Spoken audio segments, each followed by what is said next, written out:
Okay, so welcome everybody to the HLF Postdoc Flash.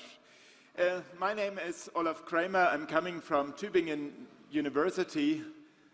I'm not a mathematician nor somebody dealing with computer science, but a rhetorician. But as a rhetorician, I had the pleasure to work with 30 of the young scientists who were chosen to do a poster flash, a poster presentation here on this big stage. I mean, what is a kind of magic thing about the HLF is that you have the opportunity to run into mathematicians, into people who worked on problems that puzzled mankind for years, decades, or even centuries, and you can run into computer scientists who changed our everyday life by the applications they developed or the software or hardware they developed. But when Klaus Tschira set up this idea of this HLF, he also had in mind that there should be a focus on the future, and that is why all the young scientists are here. And today we will have the opportunity to glimpse into the future, and there will be 30 glimpses, or 28 glimpses rather, on the work of future, hopefully future laureates. And so now we will start a row of 30 presentations, very condensed knowledge from a lot of fields. And we start with presentations in the field of bioinformatics. And the first in row, and give him a really big hand on this big stage, is Olaitan Aue. The floor is yours.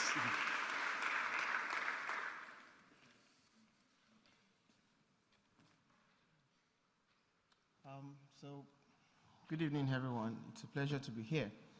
And I'll be talking about the identification of protein coding and non-coding regions in transcriptome sequence data using machine learning techniques. So we have a huge volume of RNA-seq data available to us today based on high-throughput sequencing techniques that we use to produce the data. And making sense of the data is the major task, for biologists. Now, discriminating between protein coding and non-coding regions in RNA-seq data is the first step in being able to understand the data. Existing tools either do not generalize very well or are computationally expensive to run.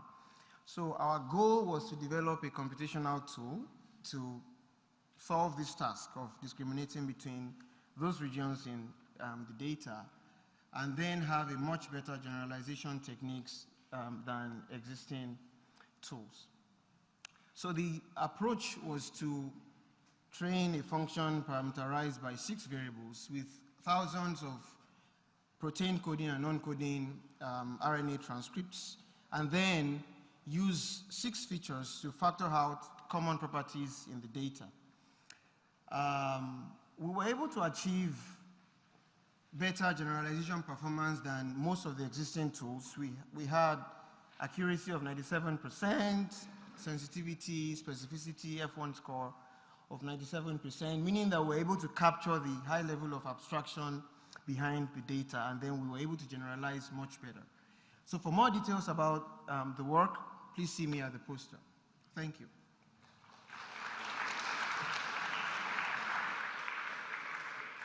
Okay, thank you very much. And the next in line is Pavel Adev. Hello, everyone. Today I will show a connection between evolution and computational topology. And I start from biology part. Genome rearrangements are a rare evolutionary event that shuffles genomic material. And there exist 4 types of genome rearrangements. And each existed genome underwent a sequence of genome rearrangements. Another fascinating event is a whole genome duplication event that simultaneously duplicates each chromosome. Since it's a rather strange event, we biologists interested to reconstruct the genome immediately before this event. So we can pose a problem that we need to reconstruct genome R under parsimony assumption for given genomes A and B. And good news for us that we can model this problem with embedded graphs. Our genomes A and B represent embedded graph, and our 4 genome rearrangements operations could be modeled by DCJ surgery. DCJ surgery cuts 2 edges, create a hole, and glue a new order. So now we can pose a problem that for given embedded graph J, we want to find a minimal number of DCJ surgeries that results in embedded graph G prime that embedded on maximum number of spheres with maximum possible number of components. So for more details, you're welcome to see my poster, and thank you for your attention.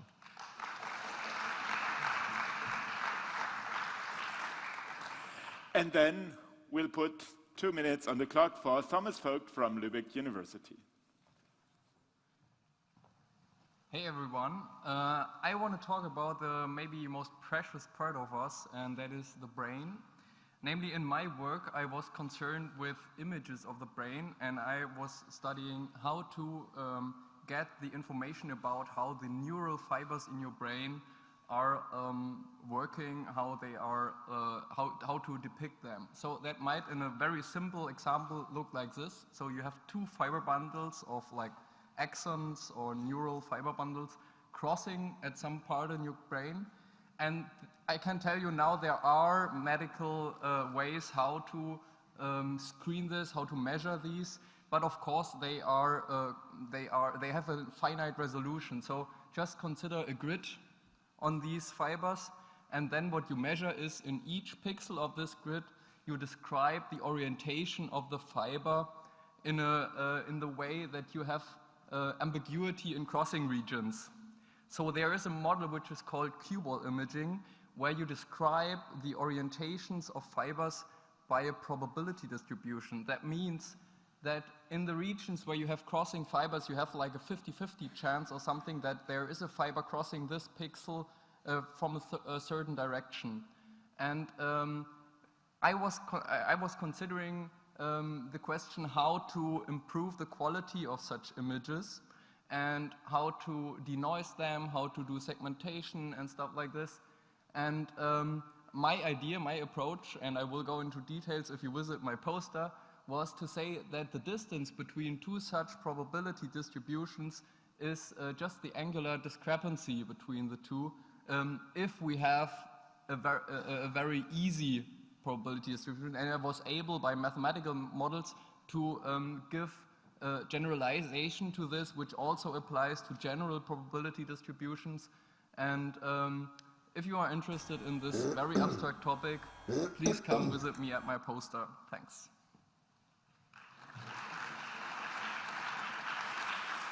And now we will move on to a different topic. We've got 3 people working on problems of reliability, and first in row is Ashish Raunia. Welcome. Good afternoon, everyone. I'm Ashish Raunia. I'm a PhD student at University of Oslo. So today I'm going to talk about measurable security in Internet of Automated Vehicles. So prior analysis of different attack trends enable us to deploy proactive and security solutions effectively.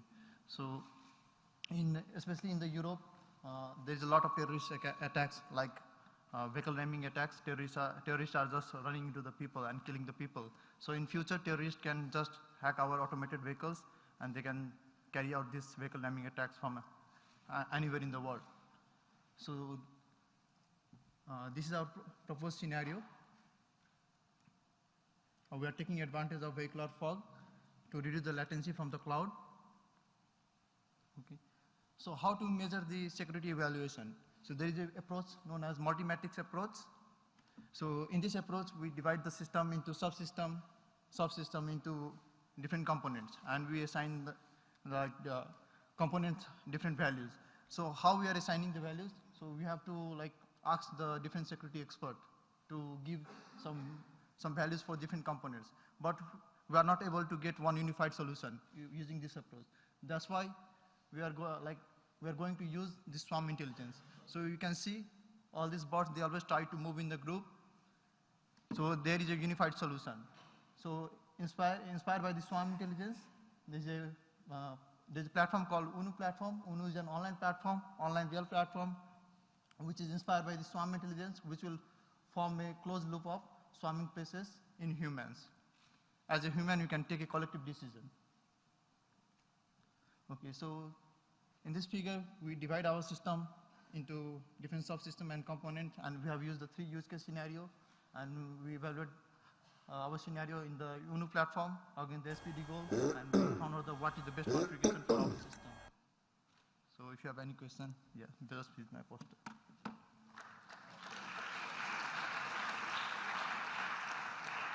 And Anastasia Karas is already on the stage.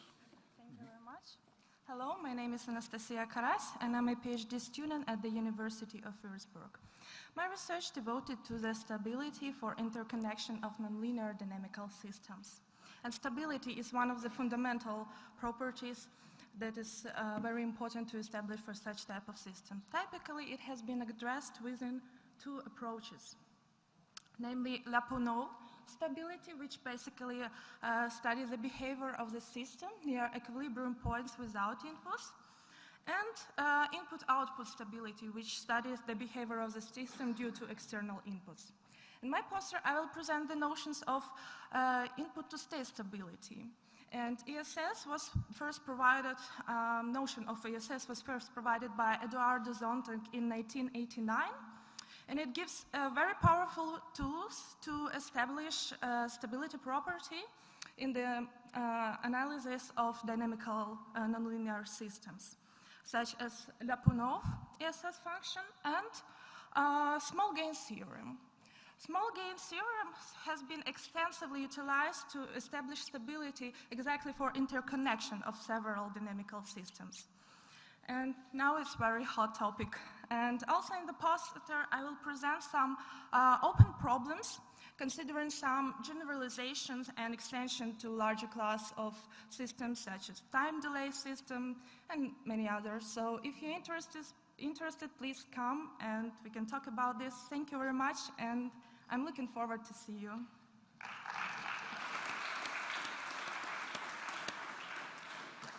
And as you see, the next person is coming is Anvesha Dash from North Carolina State University. Welcome. Hello, everybody.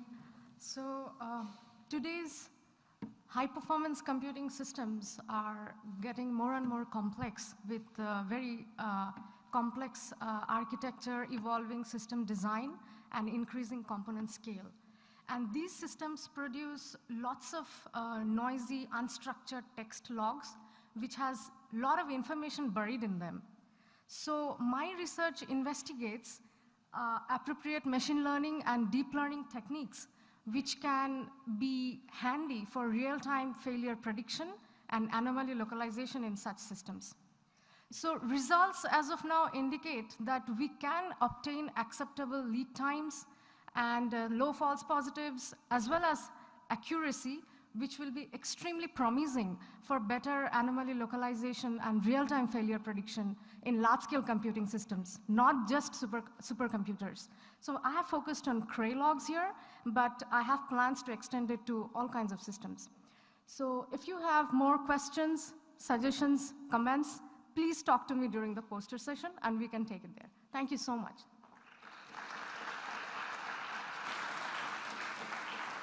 Okay, and next we will have 2 presentations that deal with security and fairness, and let me introduce both of the speakers at the same time. It's Zeteris Demetrio and Fred Morstatter will follow right afterwards. Thank you, Olaf. Good afternoon. I'm a PhD student at the University of Illinois at Urbana-Champaign, and I'll be graduating this May, hopefully. Now I'd like to invite you to consider the following scenario with me.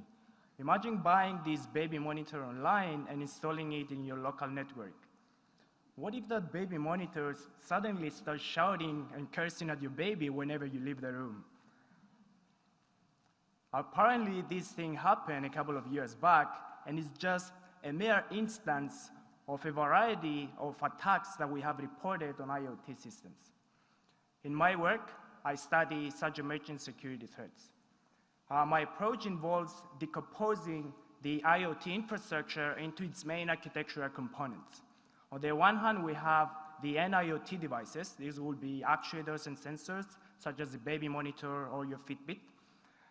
Another component is the set of devices that the users utilize to connect to the actuators and the sensors and interact with them. A typical example of that would be your smartphone. Now, in some architectures, we have a cloud service or a router, a network router, that mediates the communication between the end devices and the user interaction point. So far in my PhD, I was fortunate enough to work on a number of attacks and defenses and security challenges in general that touch different parts of this ecosystem. The main theme in my work is that I tend not to focus on the individual components, but instead I look at the interplay between them. In fact, I'll posit that the main security challenges in IoT will emerge in such interactions between the different components of the ecosystem. If you disagree with this statement or want to learn more about how we can protect toddlers from rude baby monitors, please can talk to me during the poster session. Thanks.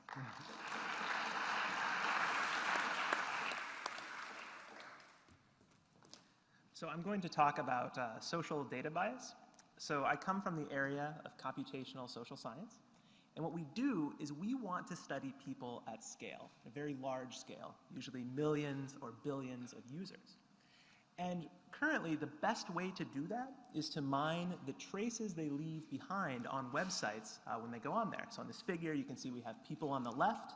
They go online to all these different web platforms. They interact, they make friends, and they leave traces of their behavior, which we then mine to learn patterns about society. But these patterns only generalize to society if these traces are a valid representation of society. And there are many ways in which that is not necessarily true. For instance, the people who use social media platforms often do not represent the general population. A very extreme example of this is Pinterest, where over 80% of the users are female. Another example comes from bots, automated users who try to make a certain idea look like consensus when in fact it is not. There are also paid users like shills who go on there and try to mess with the ecosystem. But when we collect our data set, we don't even get to look at this. In fact, what we're often left with is a very small sample of all of the data on the site. And the way we collect that data can also introduce bias into our analysis. So the takeaway point here is that false data can lead to false conclusions. And to address this point, what I do is I use data mining and machine learning tools to learn about these types of problems in the data. And if you're interested in learning more, please come to my poster. Thank you very much.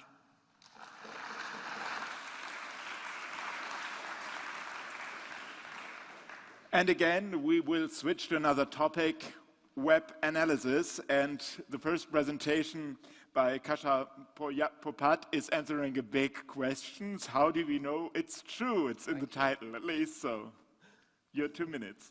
So, was Obama born in Kenya? Or is Facebook going to charge its users for using the Facebook? We keep coming across such kind of claims on the web. And the question we ask is that how do we know that some claim is credible? The prior approaches in this area are mainly focused on the structured data. So we really need a system which can understand the generic natural language text and tell whether they are credible or not. And also, most importantly, also give the explanation for its decision.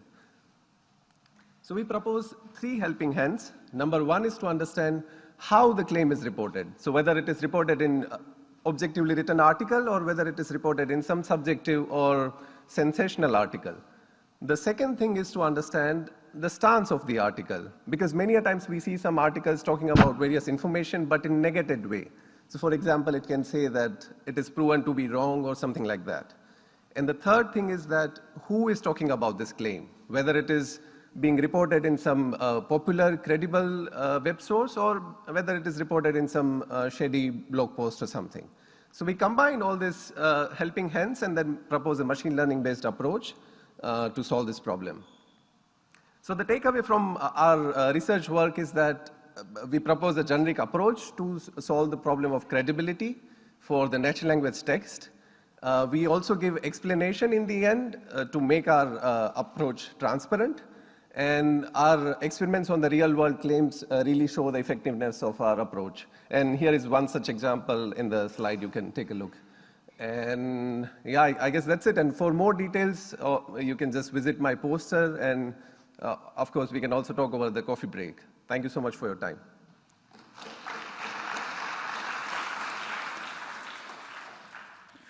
Suman Kalyan Maiti is next. Welcome.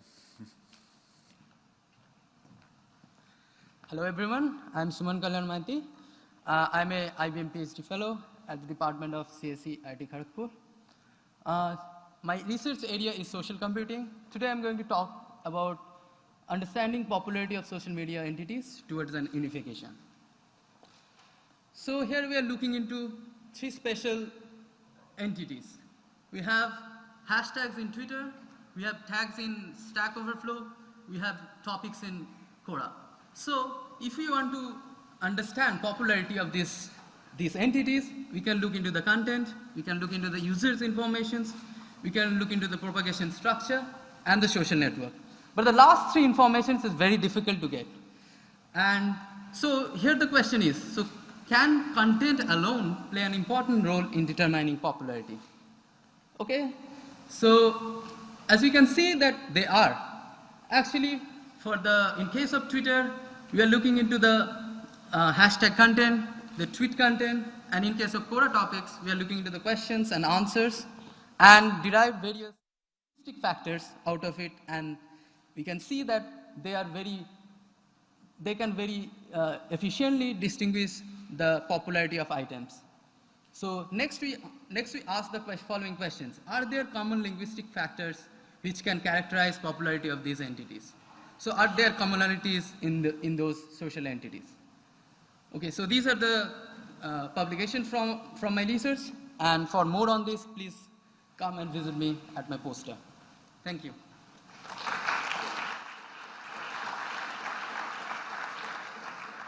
And then we've got Piyush Arora from Dublin City University. The stage is yours. Hello all, my name is Piyush and I'm a final year PhD student at Dublin City University. So today I'll be giving you an overview of my PhD work on promoting user engagement and learning in search tasks by effective document representation. So technology is ubiquitous. More and more people are getting connected to internet on a daily basis. Searching on web on the likes of Google and Bing search system has become an integral part of our life. But the question comes, has the web content been developed to support diverse set of people? Not exactly. So sometimes the experiences can be shocking, sometimes it can be overwhelming, and in my personal experience, and I guess I believe the experience of some of you, it can be frustrating while finding information about what you are looking for on web.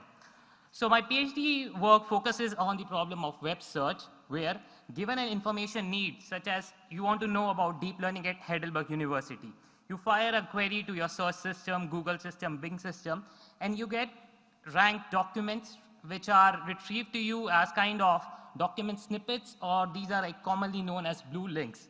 But as you can infer from this snippet, that it's really hard to infer the contents of the web document, or whether that document would be useful, or does that document provide you some more information on the broader topic that can help you in learning or gaining more knowledge. So in my work, we are focusing on a three-aspect model where we are looking at the relevance, novelty, and readability, while we are trying to generate better document representations so that we can improve these snippets and provide them effectively. So we use more natural language processing and information retrieval models coupled with machine learning to generate these pattern document representations. And the main goal, the main focus of our work is to develop these snippets which can help and improve the user engagement and help people in learning information as they browse and read information on web. So that's it from my side. Thanks a lot. Danke schön. Hope I'll catch you at the poster session or during the event. Thanks a lot.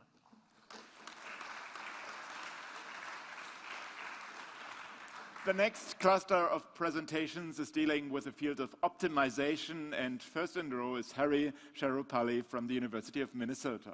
Welcome. Good evening, everyone. My name is Hari Sharupalli. I'm a PhD student at the University of Minnesota. Today I'll be presenting about my research topic, which is application-specific design and optimization for ultra-low power embedded systems. Many emerging applications, such as the Internet of Things, wearables, and sensor networks, are growing in number exponentially. And these systems are everywhere, and projections show that they'll be even more ubiquitous in the future. In fact, the low-power microprocessors and microcontrollers that drive these systems are already the most abundant type of process being produced and used today. And because of the sheer number of these systems being produced and used, coming up with good design and optimization techniques for these systems can have a huge impact. So to realize this dream of the Internet of Things, there are three major hurdles. One of them is power, the other one is cost, and the third one is security. And as part of my research, I've developed a technique that can be used to solve all these problems. My technique is application-specific design and optimization, and at the core of my technique, I use symbolic simulation coupled with state-of-the-art VLSI design tools. For more information, please come to my poster.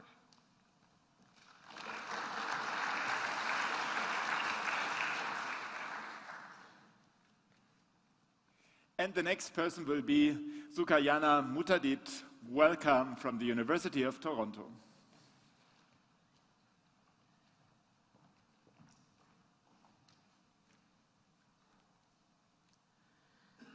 Can machine learning help us shed light on climate change? That's the question I'm trying to answer. Can machine learning help us with the transition of information from the global climate model to the local impacts? First, let me take a step back and ask, what is a climate model? Climate models are not data-driven models as we know them in machine learning. They are actually physics-based models. And they are based on first principles from different fields, geophysics, meteorology, and so on. Now, these models are very expensive computationally, so they can only output a variable on a coarse grid. And then downscaling is used to interpolate the model's output to a finer grid. But the existing downscaling methods struggle with two cases. The first one is when you have a very sparse coverage of weather stations. And the second case is when you have a grid cell with a very complex topography. So if you have mountains, coasts, rivers, etc. Now in this work, we try to address these two problems, and we propose a new approach to statistical downscaling that is based on using an LSTM network, and that allows to downscaling to locations where we don't have any observational record. And the way we do this is by training the model to learn from the information available in the surrounding or the neighborhood of the target location. So the model is trained to learn a mapping between the low-resolution reanalysis grid from the climate model and the weather stations that are non-uniformly distributed around the target location. And then at test time, it generalizes to downscaling from the reanalysis grid node to the target location we're actually interested in. And we tried this approach in the province of British Columbia in Canada, and the results are very promising. Please come see more details in the poster. Thank you.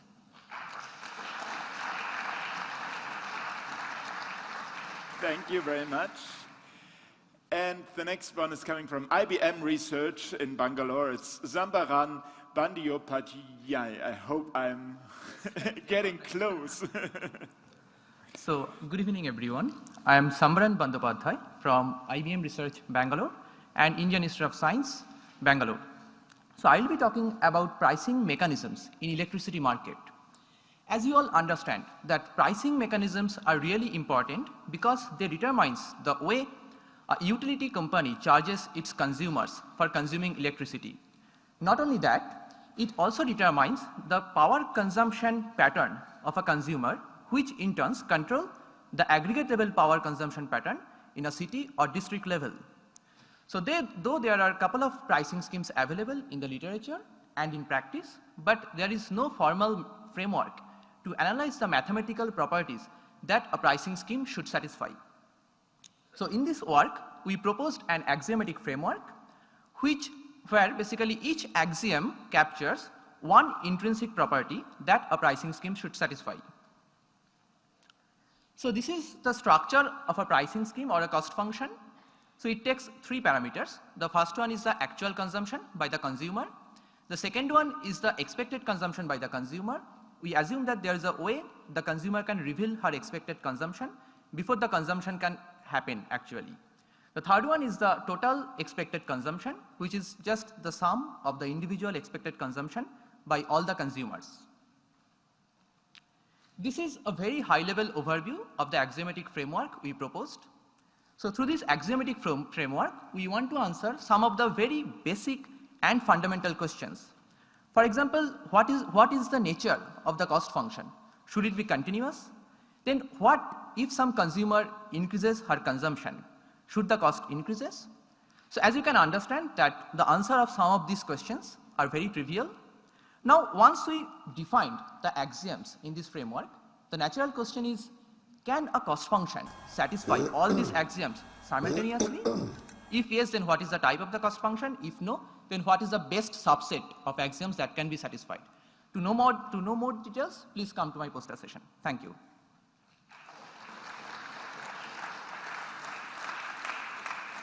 Time for a new topic, and it will be data management. We've got 3 presentations there, and Mandipa Das from the Indian Institute of Technology is the first. Welcome.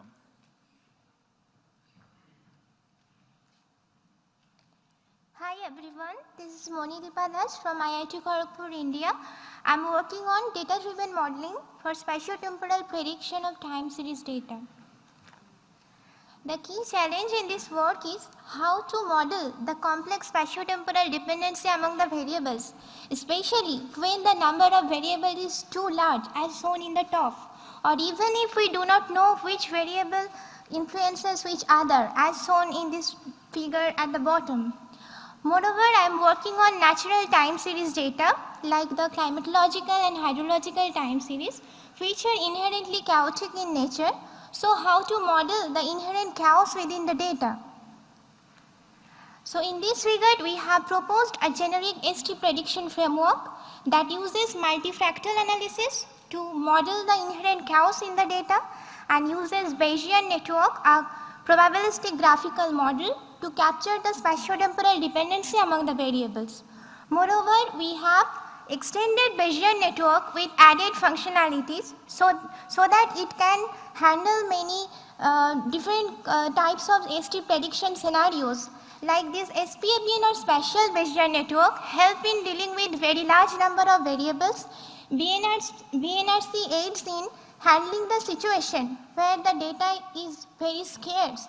And the SEMBNet or semantic Bayesian network help in incorporating the domain knowledge during the prediction process and thereby helps in improving the prediction accuracy.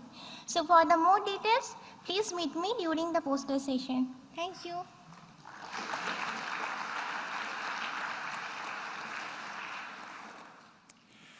Yeah, what's also nice about this poster flash is that there is a high amount of diversity. We hear more female voices, and as there is this Bavarian and traditional evening today, also see outfits from around the world. And the next one who comes to us is Shangyu Luo from Rice University.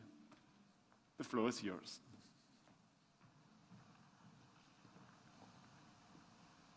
Nowadays, our life has been largely controlled by big data analytics systems. When we do online shopping, online searching, or even when we drive a car or take a plane, all of the transactions are processed by big data analytics systems. Among these systems, there's one particular system, we call it distributed linear algebra system, have attracted people's attentions in recent years.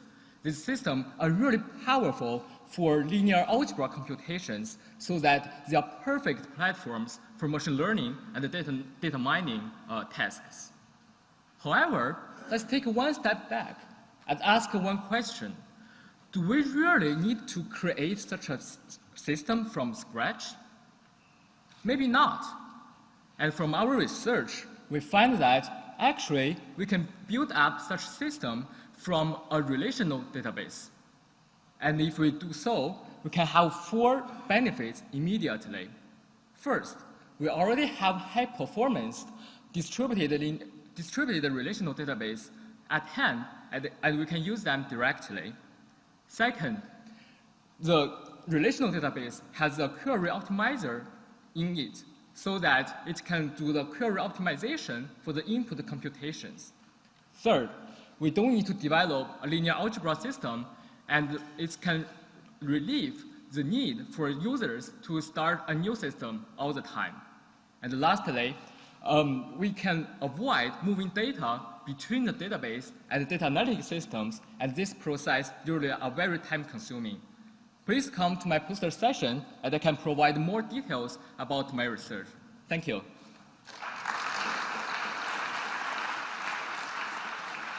And now, please welcome Adase Amen Dusso Olori from Stellenbosch University. Good afternoon, everyone. I'm Odas from Benin. I'm currently studying at Stellenbosch University in South Africa. Today, I want to talk about the study of subtrees of trees. We are all familiar with trees, and we know that they are useful in almost all areas of science.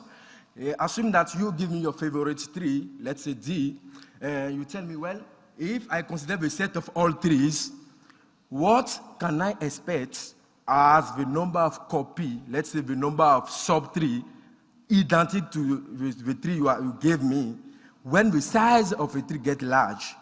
So basically, if we translate that one into mathematics, it means that if C dt denotes the number of copy of D in T, then mathematically speaking, as T grows, the size of T grows, then obviously C D of T also grows. So mathematicians, what we do is that we normalize that quantity by dividing C dt by the total number of subset of leaves that can induce a tree isomorphic to a tree we are interested in.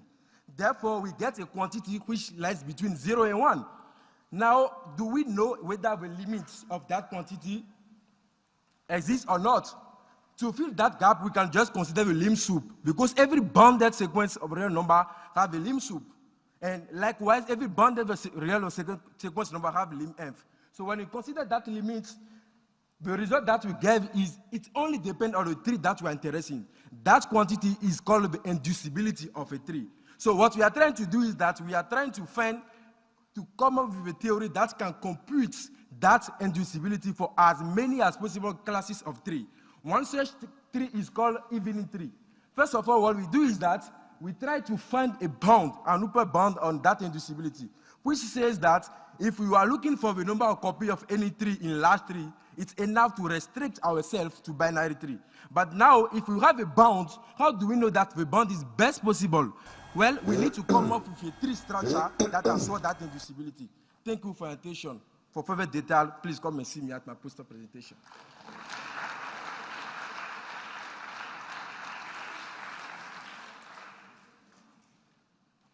Within a newspaper, the around the world pages with mixed topics on it normally are the most read ones, and now we've got mixed topics here too. And the first person in this cluster will be Dhruv Gupta from the Max Planck Institute for Informatics. Good afternoon, everybody.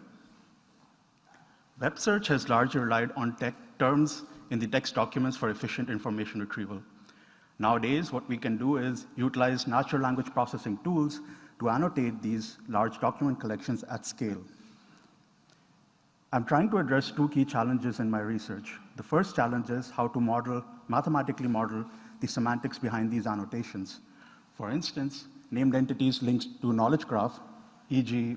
Usain Bolt, how to model the uncertainty behind temporal expressions in these text documents, for instance, 1940s and last year, and also how to mathematically model geographical locations such as Beijing and Tokyo for efficient information retrieval as well as analytical applications. The second key challenge that I'm trying to address is to build an infrastructure that allows us to analyze these semantically annotated document collections at scale. By leveraging these semantic annotations, we can build quite powerful search systems.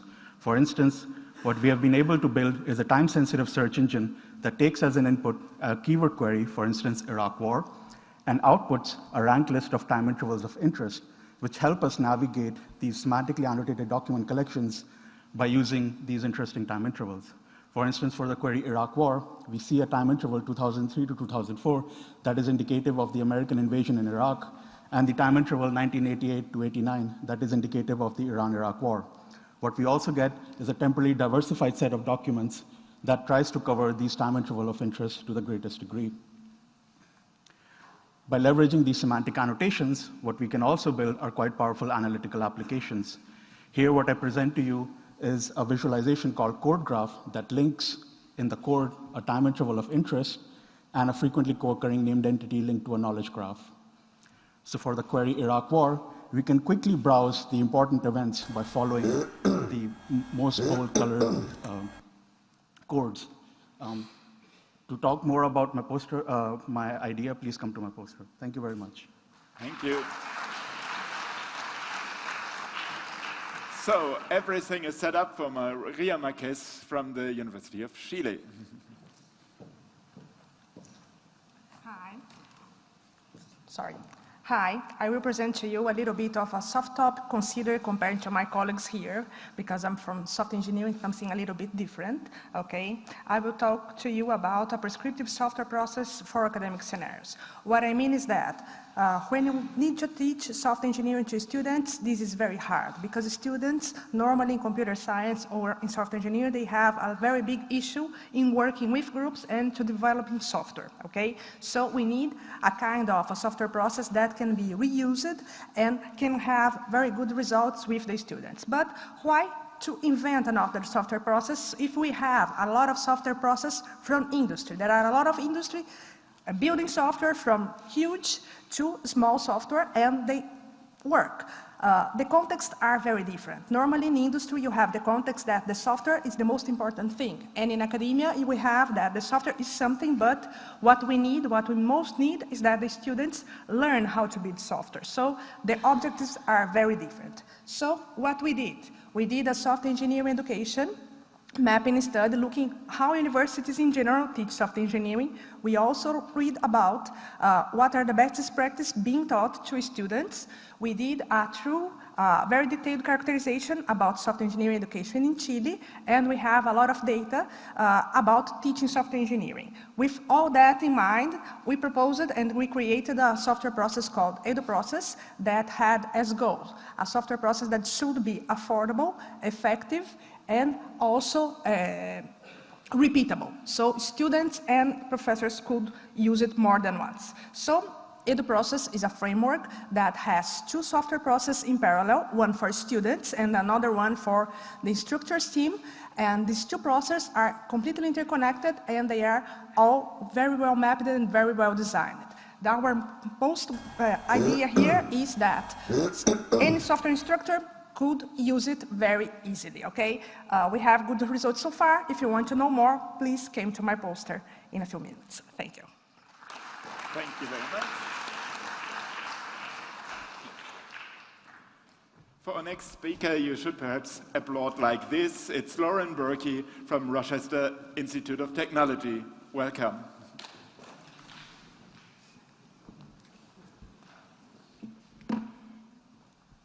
Hello, everyone. Us in the deaf and hard of hearing community communicate in a variety of different ways. When it comes to oral communication, however, we face some difficulties. Take me, for example. I'm deaf, I can't hear nor speak, and someone like myself can choose to use sign language interpreters like the ones you see right here in front of you. This service is ideal for me as I can use my native language. However, it's not always possible due to high costs and low availability. There are also cases in which people become deaf later in life, and they're less likely to use and learn ASL. A possible solution for this could be text communication.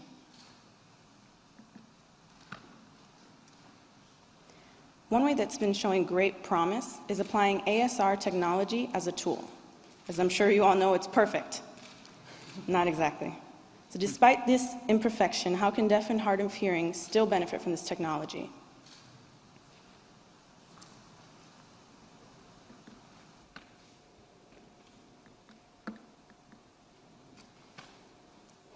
As part of ASR's process, it produces an intrinsic evaluation of its accuracy called confidence score.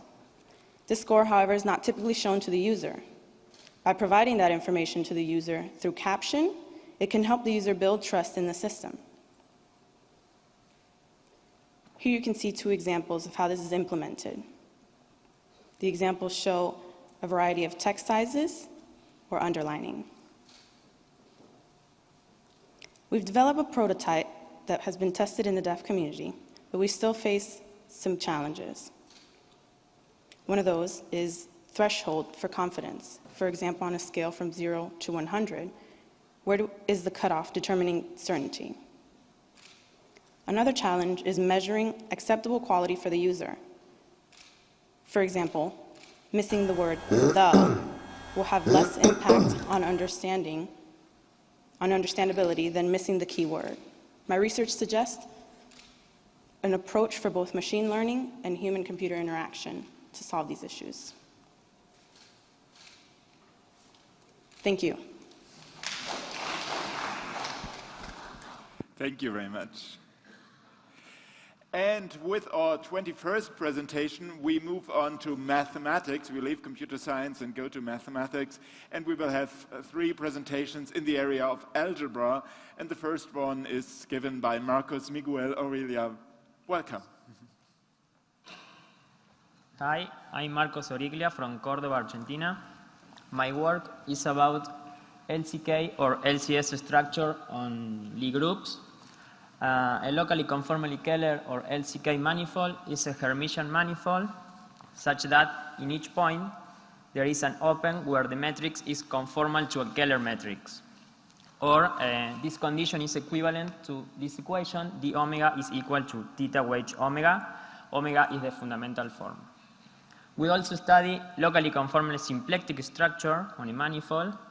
The condition is the same, but here we don't have any Hermitian structure. We concentrate in left invariant LCK or LCS structure on Lie groups, which is equivalent to consider just LCK or LCS structure at the Lie algebra level. In this talk, we focus on almost abelian Lie algebra. This is just R acting in Rn by a matrix M, and we have 2 results. In dimension 6 or higher, we have a characterization of the almost abelian Lie algebra with this kind of structure. This characterization is in terms of the matrix M. And in dimension 4, we have a complete classification of the Lie algebras. Also, we study when an LCS structure is of the first kind or of the second kind. And we prove that in dimension 6 or higher, all the LCS structure in almost abelian Lie algebra is of the second kind. And in dimension 4, we have many options we exhibit in the table. And also in the poster, there is information about the existences of lattices in the associated simply connected Lie group. Thank you. Thank you. Please welcome as our next speaker, June Park from the University of Minnesota. The floor is yours. Good evening, everyone. Before I begin, I just want to thank the organizer. It's been a wonderful time here. And everyone here, actually, I'm having a great time. So I'm June Park. I'm a student of Craig Westerland at Minnesota. And today I want to talk a little bit about moduli space of elliptic surfaces. But before I get into all of that, I want to just talk about briefly what is a moduli space. So take a 2-dimensional sphere we all know and love. Well, we know all there is to know about a sphere once we know its radius, namely surface area, volume, curvature. Once we know the radius, it's all determined. So radius is the only invariant of a sphere. So what is a moduli space? Well, it's a space where the invariants live. So in this case, your moduli space for a 2-dimensional sphere will be positively aligned. You give me some any number in your line, I'll know exactly what that sphere, and I know all there is to know about it in back and forth. So we're going to think a little bit about 4-dimensional space now. That is, we live on the Earth, but we live in 4-dimensional space-time, which is a 4-manifold. And many mathematicians study 4 manifolds or not. And case by case, we've done that in the 80s, but Well, we realized that the structure of vibration was essential to study four manifolds. And I want to talk about elliptic surface. This is just a four manifolds filled with elliptic curves. Elliptic curves are just look exactly like Dunkin' Donuts. So you can think of these elliptic surfaces as you take a surface of the Earth or watermelon, and then on each point of the Earth, you attach these Dunkin' Donuts elliptic curves, infinitely many of them. But since there are so many smooth elliptic curves, there are some defective Dunkin' Donuts. We call them singular elliptic curves, and they come in a package. Like for degree n elliptic surface, you'll have 12n number of singular elliptic curves. Okay, so what did I do? Well, with my friend, my colleague Chang-Ho Han, who's a student of Joe Harris at Harvard, we considered the moduli space of a semi-stable elliptic surfaces, and we looked at it from an arithmetic point of view. Over the finite fields, I do a point counting. And doing the kind of point counting allows me to count number of semi-stable elliptic curves of the number field. And this is interesting because by Sir Andrew Wiles now, he proved the modularity theorem for semi-stable elliptic curves, which allowed him to prove the Fermat's-Last theorem. Thank you, everyone. Thank you. Okay. From Pusan National University, Syed Muhammad Rasa Shah Naqvi. Welcome. Thank you very much. Hi, everyone. I'm going to talk about Young-Baxter equation and its condition number. The Young-Baxter equation, as you can see, it's all the matrices X and A. So this first introduced by Young and Baxter independently in late 60s and early 70s. So this equation is in last 2 years have many mathematicians try to find its all possible solutions because it is very useful in knot theory, Bredd and quantum groups. So I'm going to talk about its condition number. Condition number is you can say a property which check the sensitivity of the solution. In real life data, we don't have all the time discrete values. We have to round off the values. When we round off the values, what they have impact on their solution. In sometimes we have few changes, in sometimes we don't have any change. In sometimes a little round off can give us a very big change. In that big change, which take us very far from our solutions. In that case, we call those type of equations ill-conditioned. So we need to find condition number to know that whether this equation is ill-conditioned or well-conditioned, that how much we can round off our numbers. So there are 3 types of condition number: norm-wise, component-wise, and mixed. Why we need 3? Because in some cases we have a matrices, very big matrices, and lot of zeros in it. So in that case, the norm-wise not work so well. So we have to find the other 2. So that's all. Thank you very much.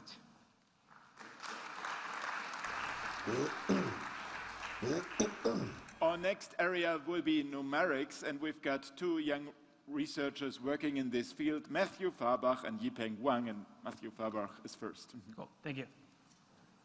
Okay, so this is joint work with David Durfee and Yu Gao from Georgia Tech and Tao Zhao from Shanghai Jiao Tong University. In this problem, we studied the transients class of the abelian sandpile model on the n-by-n grid. And the transients class is just a fancy way to say how long it takes for this dynamic system to reach steady state behavior in the worst case. And so if you've seen the abelian sandpile model before, you're probably familiar with the figure on the left, this nice fractal shape. But mathematically, the abelian sandpile model is most interesting as it's evolved into a steady state where the configurations just look like noise. Okay, so we answered sort of an algorithmic question, how long it takes to reach steady state. And our paper is third in a line of work. Initially, Baba and Gorodetsky proved that the transients time is actually polynomially bounded, which was surprising because there are related graphs whose transients class is exponential. Subsequently, a reduction was given to analyze this process as an optimization problem in terms of electrical potentials on the grid. And so we further refined their analysis by, instead of using spectral methods to analyze electrical potentials, we view electrical potentials as escape probabilities and use ideas from basically Markov chains and probability theory to give tighter bounds on the optimization. So I'll explain, I guess, these figures downstairs if you're interested. So thank you. Okay, and Yipeng Wan, the floor is yours.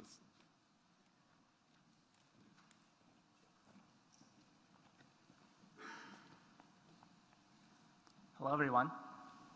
Today, let's consider why our group is researching doing analog computing in a world that is mostly digital. Let's talk about how all computers work today.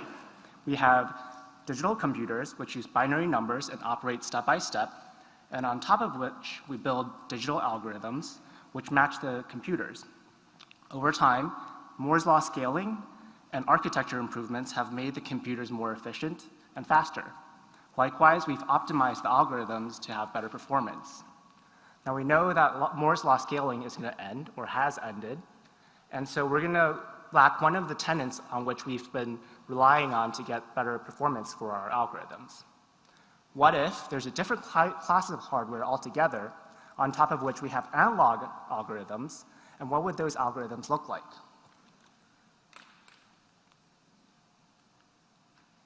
So this is what an analog algorithm looks like. Essentially, it is an ODE solver. And so what you would do is you would phrase a system as an ODE, program it into the hardware, and let the ODE run. Now, we know that modern scientific computation is founded on algebraic equations and not ODEs. So we've taken iterative numerical methods and rephrased them as continuous time ODEs and used that as the primitive to solve algebraic equations. In particular, for nonlinear equations, we found that the approximate solution from the analog computer actually acts as a pretty good guess for a digital solver. And so we have a programmable and configurable analog hardware on top of which we can map different types of ODEs, and we can tile out the design multiple times to tackle larger sized problems. Our group fabricated these chips to test out different types of algorithms. And we're eager to find out what you guys would think would be a suitable type of problem for analog computers. So please find me downstairs at the poster session. Thank you very much. Thank you. There are 3 presentations left, and it's again a mixed topic, people working in different areas of mathematics. And first is Samantha Petty. Welcome from Georgia Institute of Technology. Hello, I'm working on a new random graph model. This is joint work with my advisor, Santosh at Georgia Tech. So in 1959, Erdős and Renyi introduced the first random graph model. You start with n vertices, and then for each pair of vertices, you connect them with an edge with probability p. Our goal is to introduce a generalization of this model that produces graphs with desired size, edge density, and number of closed k-walks for various values of k. So what a closed k-walk is a way of starting at a vertex, taking k steps along the graph, and returning to that vertex. The number of closed k-walks is encoded in the eigenspectrum of the graph's adjacency matrix as well. Our model, which we call the random overlapping community, or ROC model, is parameterized by 4 values. We have n, the number of vertices, d, the average degree, s, the community size, and q, the internal density of the communities. And it works like this. You start with n vertices without any edges, and you add edges as follows. You choose s vertices uniformly at random, and then for each pair of vertices in this group of s, you add an edge between them with probability q. We call this subgraph a community. And now we repeat this process. We add communities to more sets of s randomly chosen vertices. And we keep doing this until each vertex has average degree d. And the idea is that we're going to choose the parameters s and q so that each vertex is in many communities. We imagine 2 extensions of our model. The first, we vary the types of distributions so that we can achieve more sequences of closed k-walks. And second, we have some ideas of how we can modify our model so that we can produce graphs that model or that reflect properties that are found in many real-world networks. Thank you. Thank you.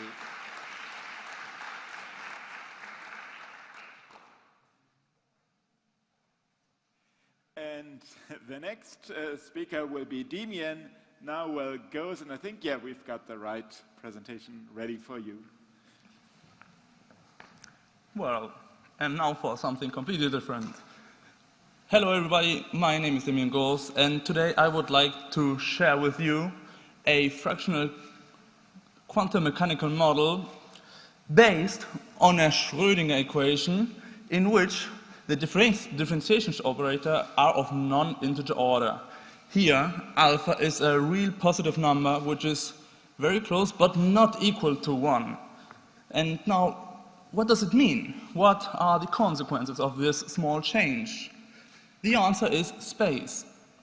This model predicts the existence of a singularity, an anomaly, a point which distorts space and influences in a matter that it changes everything. To visualize better what I'm talking about, I got friend of a very tiny friend of mine, Quantum Harry Potter, and his antagonist, Quantum Voldemort. Harry Potter is flying around on his magic broom, and suddenly he sees Quantum Voldemort. He decides to attack him with his magic wand. He approaches, aims, but unfortunately he lost his glasses. And so, when he aims, he misses completely. At least this would be the probable outcome in classical quantum mechanics. But in our fractional world, boom, we have a singularity at 0 in this case. And this singularity influences its surroundings, in particular makes Quantum Voldemort behave just as if he were closer to the singularity than he actually is.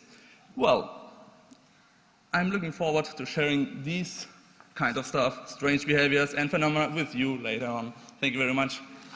Thank you. And our last speaker today is Juan Mateus Yuri Giraldi. Welcome to the stage.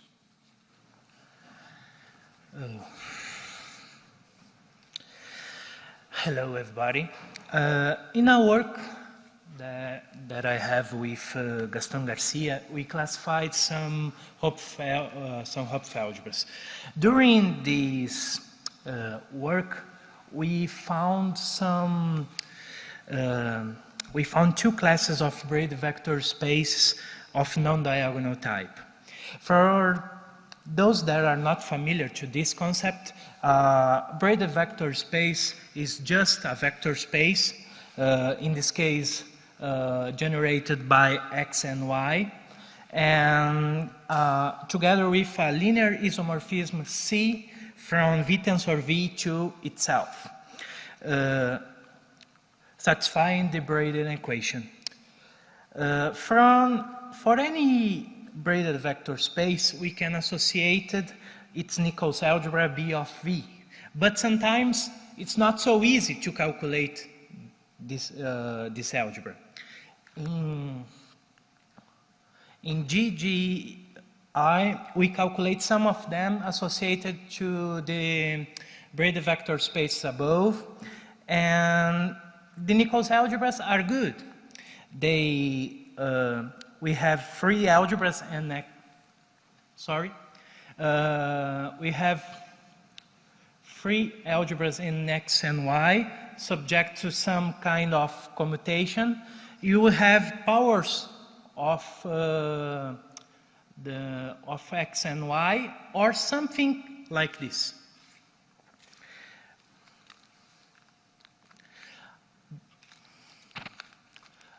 Thus, the following question arises naturally. Classify all Nichols algebra of rigid braided vector space that are isomorphic to quantum linear spaces.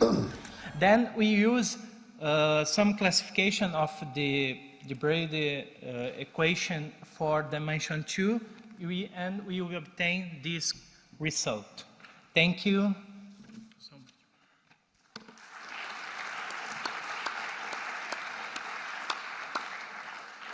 Yeah, and now you should give all our 28 speakers a really big hand, because I think they did a great job and they will be happy to meet you downstairs. Thank you.